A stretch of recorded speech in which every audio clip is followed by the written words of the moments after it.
কি দিতে পারে, মানুষ কি করে দিতে পারে যদি তার ইমোশন জেগে ওঠে। ইমোশন খুব ইম্পর্টেন্ট জিনিস। ইমোশন ছাড়া তুমি সুস্থ ব্রেনে কোনো তো সঠিক কাজ করতে পারবে না, এটা তো ফ্যাক্ট। কারণ এই সমাজ তোমাকে বাঁচতে দেবে না। তুমি যখনই আউট অফ দ্য বক্স কিছু করবে তোমাকে এত অপমানিত করা হবে, সুস্থ ব্রেন থাকলে পারবে না, খুব ইমোশনাল হতে হবে।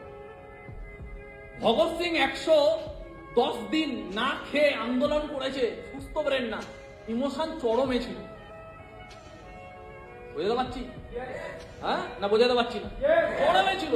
16 বছরের একটা বাচ্চা ছেলে ক্ষুদিরাম হাসতে হাসতে ফাঁসি মিশিয়ে যাচ্ছে দেশের জন্য, আর কি না, চরমে ছিল।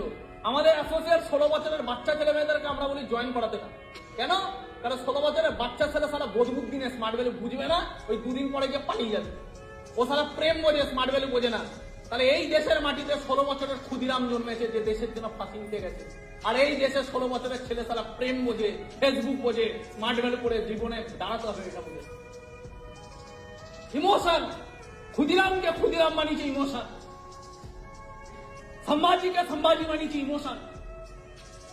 আমি সম্ভাজি বইটা দেখে এসছি, ও চোখ গেলে দিল, বলছে তুই ভয় পাবি না মানে তুই আওয়াজ বার করতে বাধ্য, তুই কাঁদতে কাঁদবি, চোখ গেলে দিয়েছে, উঠ পর্যন্ত আওয়াজ বার করে।